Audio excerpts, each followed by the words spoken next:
Efésios 4, versículos 15 e 16.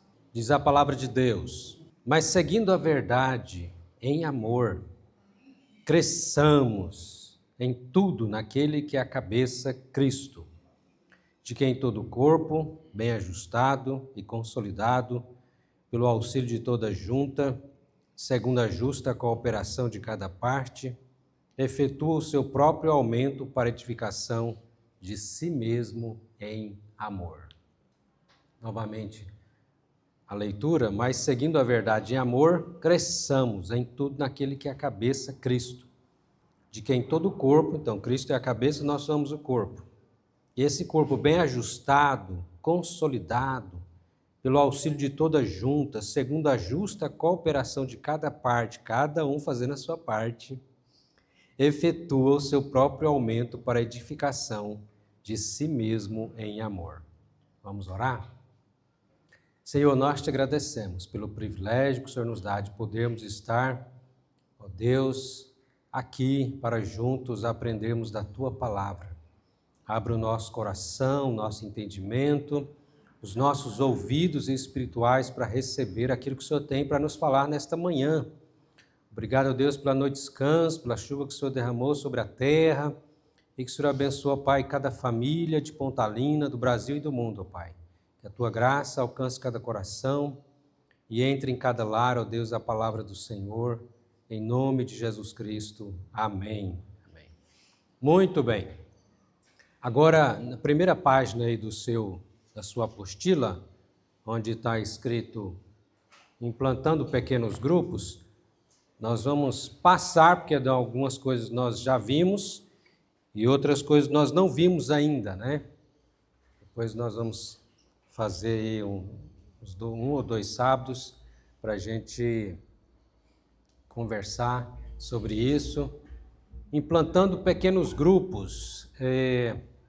Quando se fala de pequenos grupos, nós estamos falando das reuniões nas casas, né, nos lares, tá certo? E o texto de Atos 2, 42, versículo até o 47, vamos ler lá o versículo Atos 2, abre a sua Bíblia lá em Atos 2, só para a gente contextualizar aqui.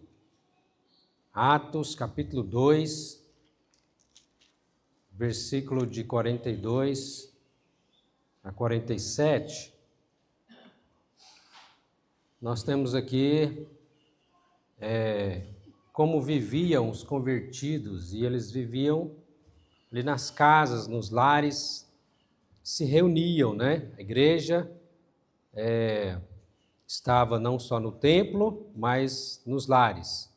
E depois mais nos lares do que nos templos, né? Porque até não tinha templo, como nós temos hoje.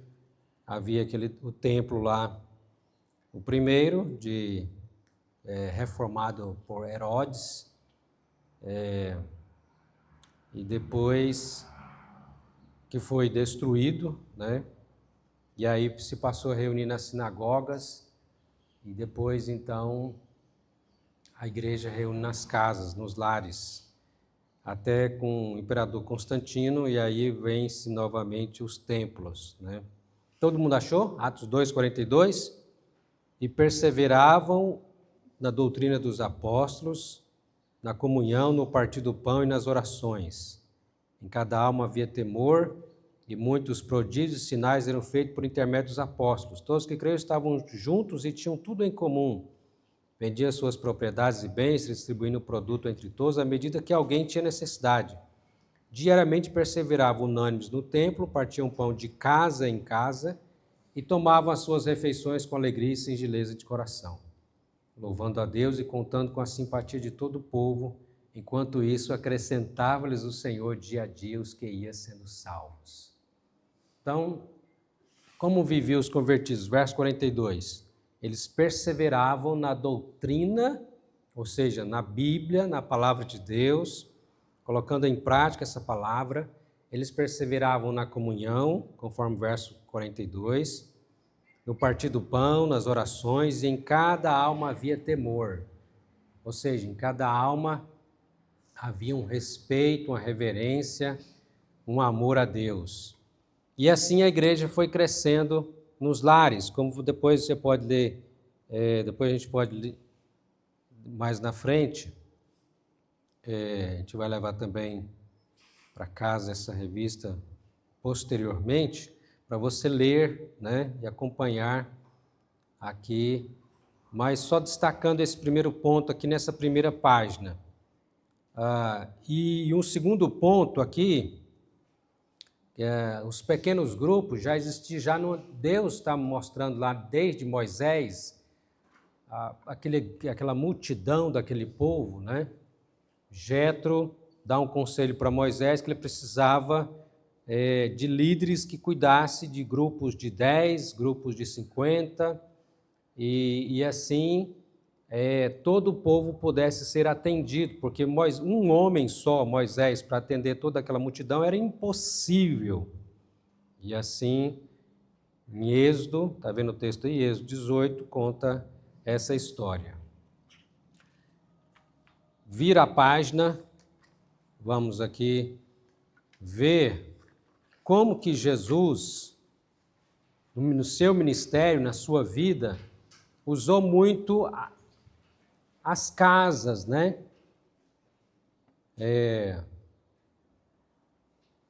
Especialmente falando aqui do Evangelho segundo Marcos, vamos ler aqui essas letras A, B, C, D, só citando também, para nós termos uma noção de como que Jesus usava também muito as casas para o seu trabalho, né? Letra A, encontrou? Jesus visitou e ministrou nas casas dos discípulos, né? Na casa de Pedro, na casa de Levi, que é Mateus. Muitas vezes Jesus esteve nessas casas. Letra B, ele ensinou também, fez milagres nas casas, né? Você tem os textos aqui que nos mostram isso. Jesus fazendo milagre nas casas. Letra C, ele compartilhava instrução especial com seus discípulos nas casas. Às vezes ele ensinava as multidões, depois nos lares ele explicava para os discípulos as parábolas. Letra D, ele queria que o reino de Deus começasse em casa e afluísse para fora. Então, de uma casa pudesse ali alcançar outras casas, conforme a gente vê aqui, Marcos 5,19, onde está escrito entre aspas aí, vai para a tua casa, para os teus, anuncie-lhe tudo que o Senhor te fez e como teve compaixão de ti. Quando o Senhor libertou aquele homem endemoniado, Gezareno, né? E ele quis seguir a Jesus, Jesus fala, não, vai para a tua casa e você vai anunciar, né? E ele diz o texto lá de Marcos, que ele começando na sua casa, ele alcançou toda aquela região, testemunhando aquilo que Deus tinha feito na vida dele, libertando, né? Salvando, transformando. Então Jesus não só ministrou nas casas, como também mandou os discípulos fazerem o mesmo, dando instruções para ministrar no âmbito do lar.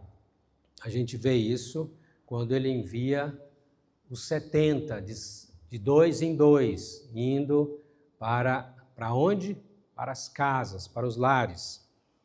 E a igreja primitiva, ou a igreja de Atos, ou a igreja no começo, como que a igreja fazia? Também, o número 2 aí, ó, grupos pequenos na vida da igreja primitiva. Conforme o texto que nós já vimos de Atos, vira a página aí, vamos ler aqui as letras A, B, C e seguindo. Primeiro, letra a igreja iniciou num lar, no cenáculo de uma casa em Jerusalém. Lá em Atos 1,13, o dia de Pentecostes acontece em uma casa, quando o Espírito Santo é derramado sobre a igreja. O Pentecostes chegou numa casa, conforme está em letra B. C, o aparecimento apesar do crescimento de aproximadamente 3.000 pessoas, ainda conservava o hábito de reunir nos lares, conforme a gente vê em Atos 2,46, né? Letra D, as casas eram recursos usados para o reino de Deus. E letra E, as reuniões nos lares eram uma estratégia evangelística. Letra F, a perseguição da igreja ocorreu também nas casas, quando Saulo ia nas casas, prendia cristãos e eles tinham que ser, muitas vezes eram presos, por causa que eram cristãos, até que depois de Saulo, Deus converte Saulo e ele passa a ser Paulo, né? Paulo também foi curado e restaurado numa casa, conforme Atos 9. Letra H, batismos aconteciam nas casas, como no caso de Saulo, de Cornélio, de sua casa e o carcereiro de Filipos. Letra I, as casas serviam de contexto para curas miraculosas, como de Dorcas, as visões como de Pedro, reuniões da igreja, como na casa de Maria, mãe de Marcos. Então, isso dá sequência no ministério de Paulo, né? Paulo, olha aí onde está negrito, repetidas vezes no final de suas cartas, Paulo manda sua saudação à igreja que se reunia em uma ou em outra casa, na casa de Priscila e Áquila, na casa de Gaio, na casa de Ninfa e de Filemon, né? Todos esses textos aqui também mostrando essa reunião da igreja nos lares, né? E quando se fala de casa, até ontem mesmo nós estávamos visitando uma casa e trazendo um texto que você precisa prestar muita atenção, eu e você também, com relação à casa, né? E esses dias chuvosos nos faz lembrar disso também. Abra sua Bíblia lá em em Mateus. Quando nós ouvimos a palavra do Senhor Jesus Cristo, qual deve ser a nossa atitude para com a palavra do Senhor Jesus? Ouvir, esquecer ou ouvir e praticar? E como tem sido a sua casa, o seu lar? Você tem ouvido a palavra de Jesus e praticado? Ou entra no ouvido e sai no outro, nada muda, continua do mesmo jeito? Achou? Mateus 7. Mateus 7. Mateus 7, capítulo de número 24. Mateus, primeiro livro aí do Novo Testamento, né? Mateus capítulo 7.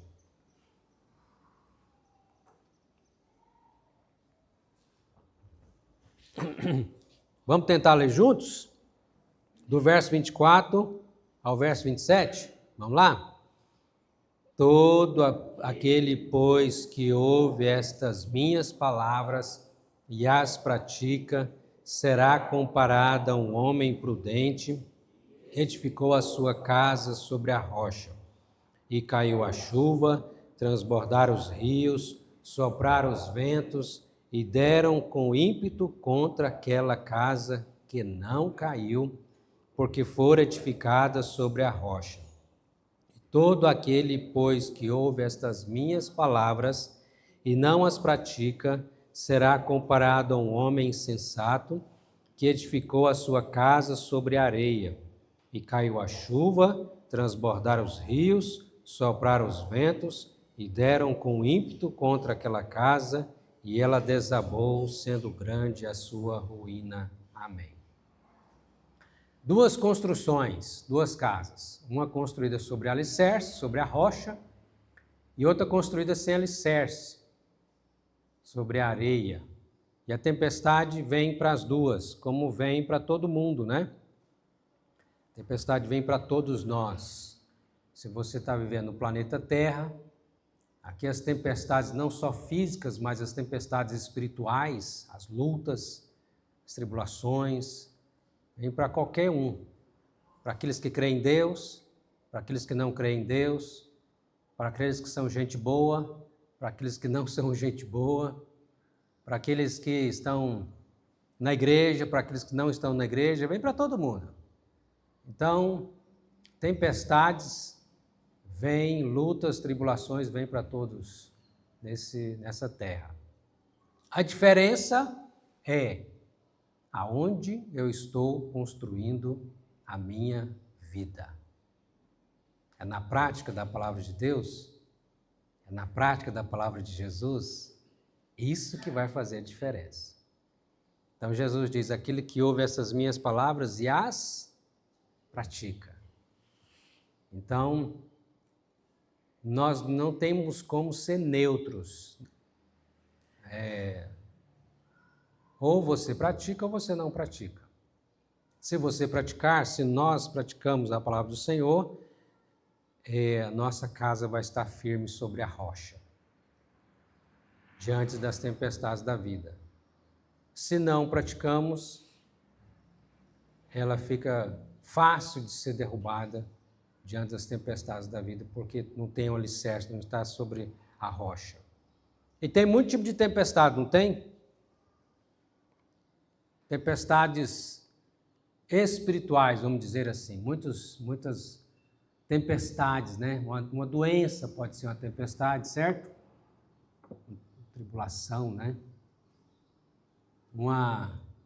Um desemprego, falta do recurso, né? Também um acidente, alguma coisa que acontece que dá um abala muitas vezes a nossa vida. Talvez a pior das tempestades seja a morte.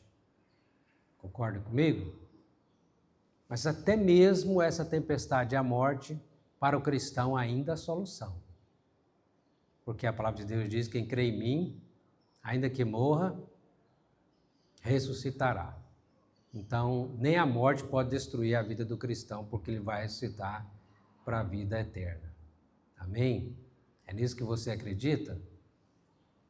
Então, diante das tempestades da vida, se nós estamos firmados na prática da palavra do Senhor Jesus Cristo, todo dia nós estamos praticando, buscando ler, conhecer e praticar a palavra de Deus, então isso fará toda a diferença.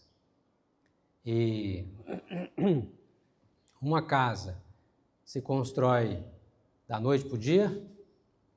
Ou é tijolinho por tijolo? Como é que é? Demora um tempo, não demora?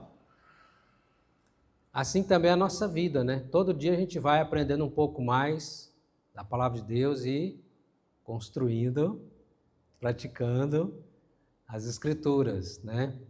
Para construir a nossa casa, a nossa vida, o nosso lar sobre a rocha. Então, não adianta, eu ouvi, mas já esqueci. Então, não deixe,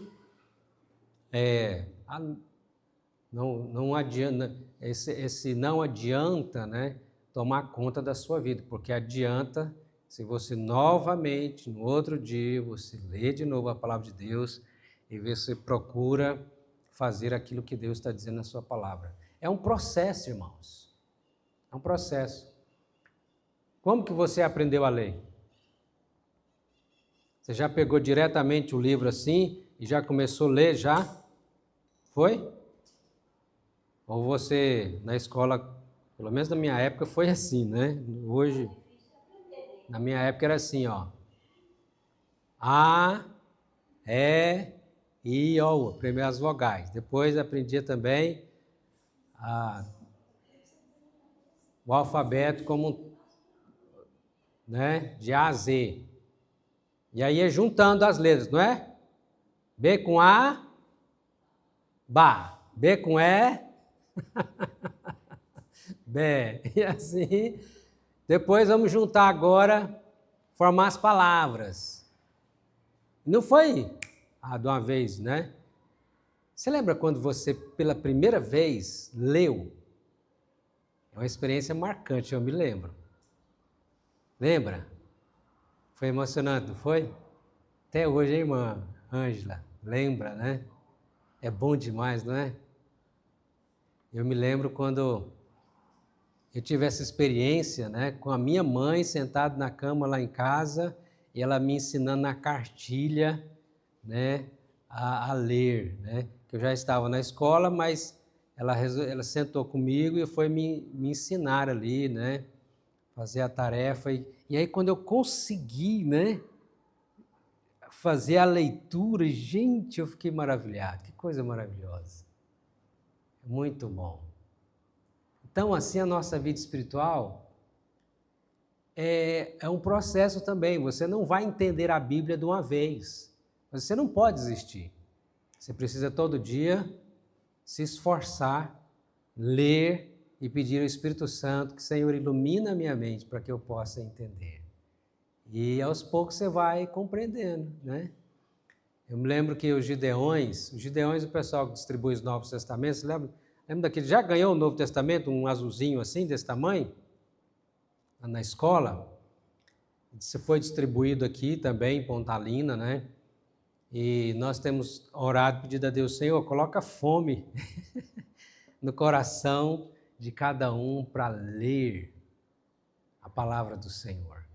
Que receberam gratuitamente, agora precisa de ler para que isso venha fazer construir a sua vida sobre a rocha, né? Sobre a rocha. Então, tarefinha de casa para mim e para você levarmos para os nossos lares. Nós já estamos terminando o ano, mas não tem problema. Pega aí como objetivo ler o Novo Testamento, começando em Mateus, 1 ou 2 capítulos por dia. Para quem já está fazendo a leitura diária, ótimo, beleza, né? Continue na sua leitura. Para quem vai começar, quem sabe até o final do ano você já chegou em Apocalipse ou está perto, né? Vamos fazer as contas aqui. Nós temos quantos dias para 31 de dezembro, Felipe? Hoje são 9, né? Tem menos, né? Menos um pouco, né? Então, são quantos capítulos você falou? 209, 208 capítulos, né? Então, se você ler aí uns 4, 5 capítulos por dia, você vai dar vai bastante. Mas importante também que mesmo que você chegar ao final do ano, não cumpriu a meta de ler todo o Novo Testamento, esse ano, o objetivo é que você tenha crie um hábito. Isso é importante. Não é só ler por ler, né? Mas você criar um hábito. Dizem que um hábito você precisa, para criá-lo, de 21 dias, fazendo todos os dias aquela mesma coisa. Aí você cria um hábito, né? Alguns aqui, nós já temos o hábito, todo mundo aqui tem o hábito de tomar banho, certo? Né? Todo mundo toma banho todo dia, certo? Amém? Né? Todo dia. É um hábito, né? É um hábito também escovar os dentes, não é? Quantas vezes você escova os dentes por dia? Tem esse hábito também, né? Assim, outros hábitos que a gente tem no nosso dia a dia, você acrescentar esse hábito de parar 15 minutinhos para ler a sua Bíblia. Todo mundo aqui tem Bíblia em casa? Se por acaso você não tem Bíblia, fale com a gente conseguir pelo menos uma Bíblia para você também. Por que isso, gente? Porque nós estamos querendo levar a sério a palavra de Jesus. Ele não falou que aquele que constrói a sua vida sobre a rocha é aquele que pratica a sua palavra? Então vamos fazer isso? Então, para dizer para Deus que nós estamos levando isso a sério, vamos fazer uma oração então agora, pedindo ao Senhor que nos ajude nesse hábito. Você vai falar com Deus, Deus, me ajude a ter esse hábito de ler a Tua palavra diariamente. Essa simples oração. Amém? Então, vamos com todos nós fechar os olhos e você fala para Deus aí na sua intimidade, silenciosamente, Deus, me ajuda a ter esse hábito de de ler a Tua palavra. Todos os dias eu quero construir a minha casa sobre a rocha, minha vida sobre a rocha, a prática da Tua palavra.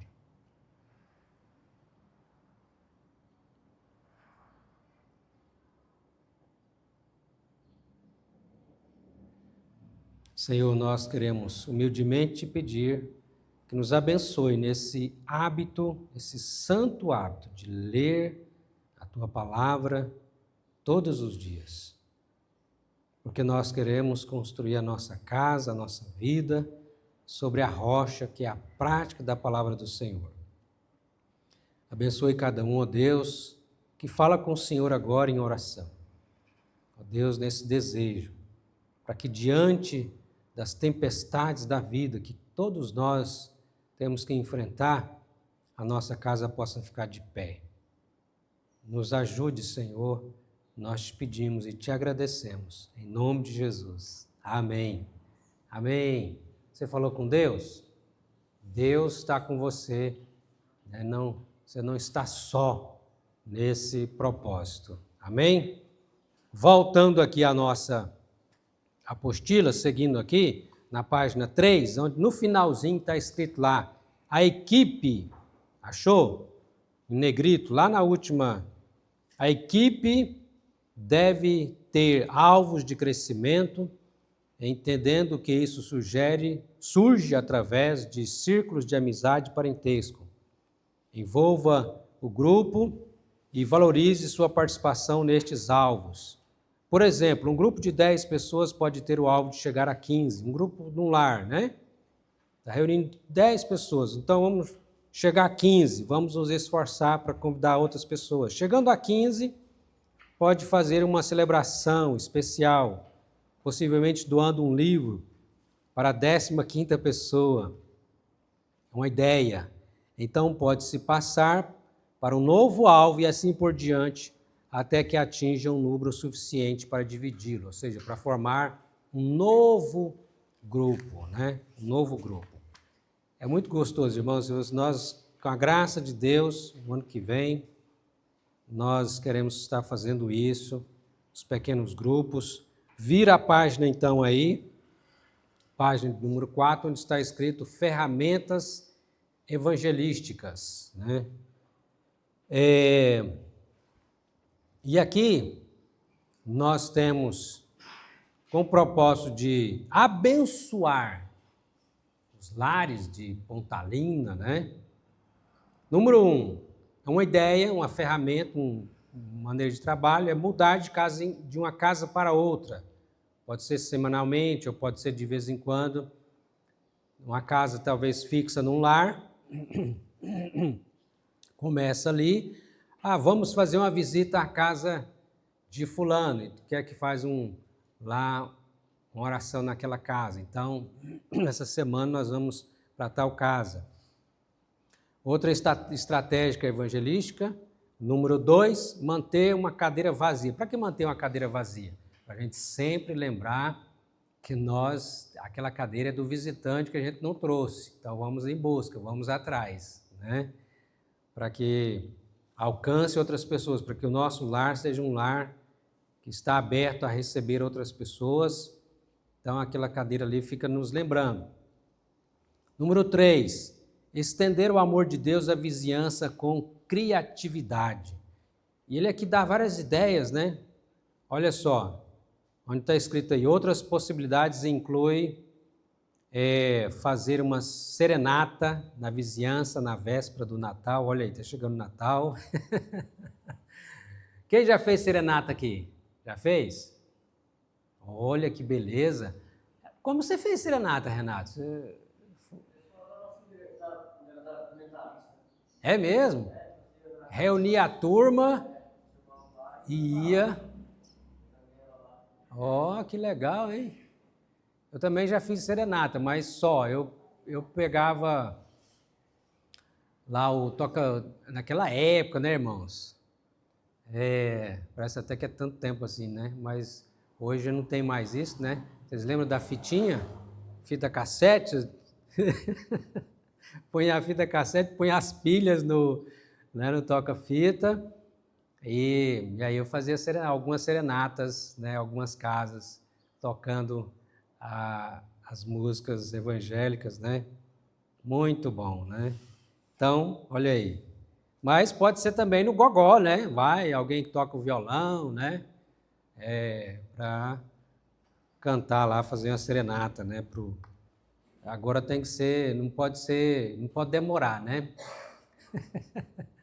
Não pode demorar. É uma ou duas músicas já. Vocês faziam quantas casas, Renato? Uma turminha boa, né? Então,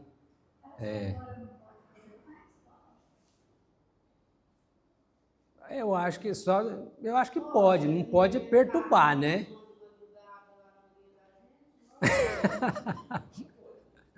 Aí pode. Então, essa é uma ideia. Outra ideia que ele coloca aqui, fazer uma limpeza da rua, não deixar só para os garis, né? A limpeza da rua. Gente, vamos fazer aqui uma geral aqui nessa rua aqui, ou de uma propriedade abandonada, né? Esses dias vendo o lago quase seco, a gente vendo aquelas garrafas PET lá, pneu, né? Quase que eu pensei, vamos fazer um mutirão aqui para ver se a gente limpa aqui, porque a coisa está precisando, né? Agora com essa chuva, acredito que vai voltar a água, né? Você viu como que secou? Até estava pensando que será que ia secar para tudo, né? Mas então eu me lembro do um pastor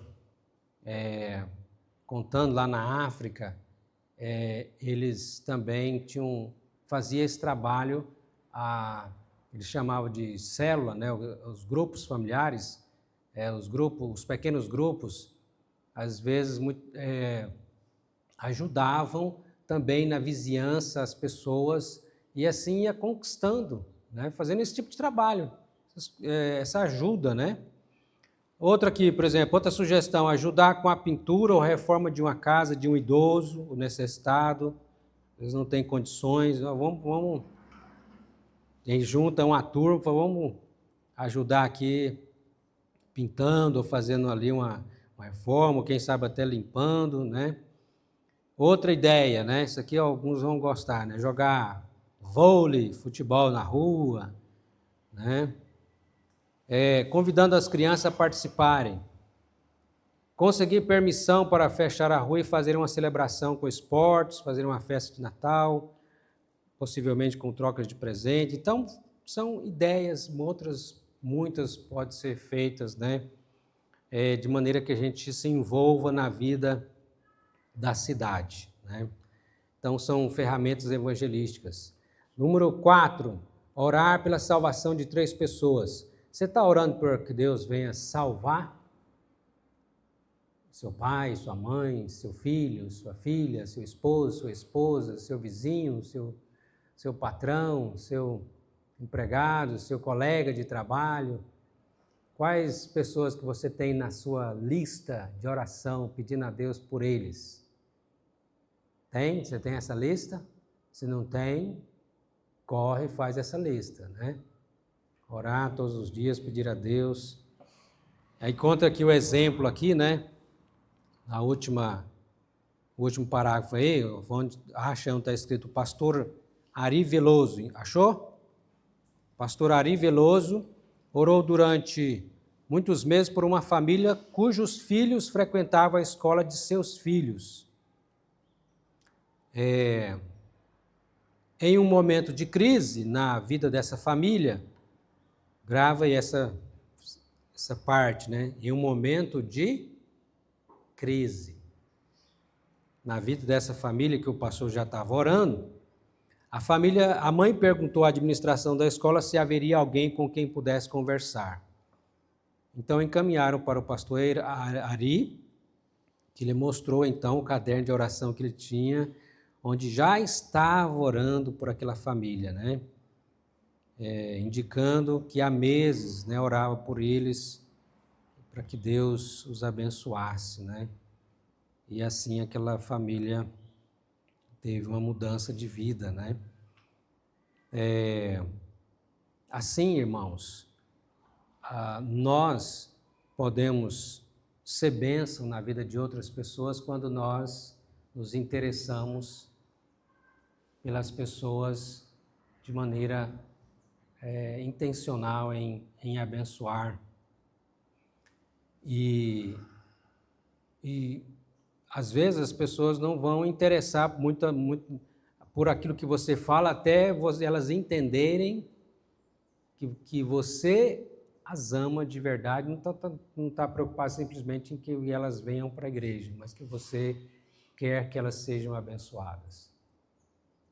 E muitas vezes, em momentos desses, momentos de crise, é que a sua palavra vai ter um peso, né? Vai ter um peso, vai ter uma importância também na vida daquelas pessoas. Então, vamos aqui lá para o final. Esse miolo aqui da página 5, onde está o próximo, em selecionar primeiros líderes, você vai pular agora 20 páginas aí.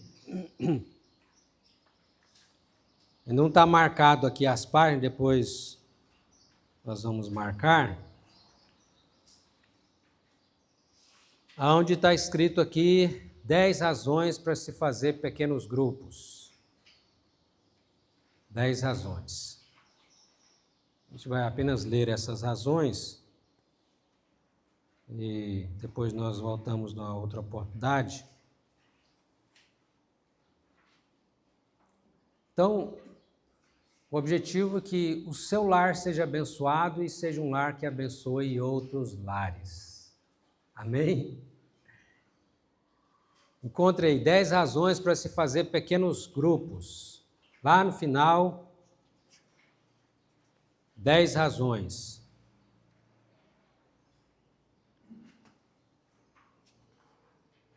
Contando de trás para frente, você vai contar 1, 2, 3, 4, 5 páginas, 5 folhas. 1, 2, 3, 4, 5 folhas. Você vai achar aí 10 razões para que se faça pequenos grupos. A sua vida é abençoada? Amém? Vocês se consideram uma pessoa abençoada? E você abençoa através da sua vida outras pessoas? O seu lar é um lar abençoado? Amém? Agora, o seu lar abençoa o lar de outras pessoas? Como que eu posso abençoar o lar de outras pessoas com o meu lar? Uma das maneiras é abrir o meu lar para a palavra de Deus, as pessoas terem um grupo pequeno ali, né? E outra maneira de eu abençoar outros lares com o meu lar é trazendo pessoas, como a gente tem essa campanha aqui na igreja, de trazer crianças ou pessoas à escola bíblica dominical ou à igreja. Isso é uma maneira de seu lar, a sua vida, abençoar a vida de outras pessoas, outras famílias. Achou? 10 razões para se fazer pequenos grupos? Primeira razão aí é que o pequeno grupo gera envolvimento pessoal. Ele coloca aqui o vestir a camisa e entrar no jogo, né? Nós passamos a não só assistir o jogo, mas a fazer parte do jogo. É bom demais, né? Quem gosta de jogar bola, então, quando você está lá jogando, né? Eu gosto tanto de assistir como gosto de jogar. E ontem até fiquei sabendo que a turma aqui do Sub-20 ganhou o primeiro jogo, né? A nossa do CAP, de 1-0, contra o Goiás, né? O time de Goiânia, né? Então, qual é o time, Arthur? Goiás, olha aí, nós estamos ficando importante, hein? Então, mas muito mais do que assistir, quando você faz parte, aqui está falando aí, vestir a camisa e entra no jogo, é assim que nós devemos fazer no que diz respeito a participação nos grupos pequenos na igreja, né? Envolvimento pessoal. Letra A e A, a maior mobilização, todos se mobilizam. Letra B, maior responsabilidade, você se considera ser você responsável por algo. Letra C, vira a página. Maior uso dos dons, Deus te deu um dom. Qual o dom que Deus me deu? Vou usar então esse dom para servir as pessoas, né? Letra D, maior crescimento espiritual, eu vou crescer espiritualmente. Lembra do texto lá de Efésios, capítulo 4, que nós lemos? Vou crescer. E número 2, pequeno grupo gera comunhão, como a gente já viu aqui, lá no texto também de Atos, né, quando fala da comunhão dos irmãos, cuidando uns dos outros, né, principalmente naquela época que não tinha os recursos como nós temos hoje, não tinha abrigo dos velhos, não tinha aposentadoria, não tinha creche, não tinha nada disso. Quem que acudia as pessoas? A igreja. Letra A aí, maior intimidade. Letra B, maior flexibilidade. Letra C, maior integração social. Letra D, maior mobilidade. Letra E, maior sensibilidade. Tudo isso dentro da comunhão. O pequeno grupo gera evangelização, o que nós falamos aqui também anteriormente sobre atender as pessoas, alcançar as pessoas, ir até as pessoas, né? É o que Jesus falou, ide, e não espere, mas ide. Vira a página onde está escrito, o pequeno grupo gera integração, onde a gente trabalha de maneira integral e não apenas parcial. Número 5, pequeno grupo gera pastoreamento. Nós vamos ter o cuidado também de uns com os outros. Letra número 6, o pequeno grupo gera novos líderes. Letra número 7, o pequeno grupo gera ajuda diaconal. O que é diaconal? É ajudar as pessoas dando assistência. E a número 8, o pequeno grupo gera ensino prático, colocando em prática o que tem aprendido, né? Porque você vai ouvir a mensagem de domingo à noite e aplicar isso durante a semana na sua vida. E número 8, o grupo pequeno gera adoração. Número 10, o pequeno grupo é uma miniatura da igreja. Nós vamos até aqui hoje. O pequeno grupo é uma miniatura da igreja. O seu lar se torna uma miniatura da igreja, onde vai haver adoração, a palavra, a oração, a evangelização, ensino, comunhão, serviço, tudo isso, né? Nas nossas vidas. No final você nos devolve a apostila para depois a gente continuar, mas eu queria que você colocasse em oração, né, diante de Deus. Deus nos abençoe nesse trabalho com os pequenos grupos e que a minha casa seja uma casa que abençoa outras casas. Outras pessoas, minha casa seja uma bênção para as outras pessoas. Amém? Vamos orar então? Deus bendito, Deus maravilhoso, nós te agradecemos pelo privilégio que o Senhor nos dá de podermos estar aqui aprendendo algo importantíssimo para as nossas vidas no dia a dia. Que as nossas casas, nossos lares, como vimos, possam ser construídos sobre a rocha, sobre a prática da Tua Palavra, e que seja uma bênção para as outras famílias, as outras casas de Pontalina, Senhor. Ó Deus, que nós não sejamos egoístas, tem misericórdia de nós, mas que possamos amar ao próximo como a nós mesmos e nos abençoe nesse trabalho de pequenos grupos. Assim nós oramos em nome de Jesus. Amém. Amém.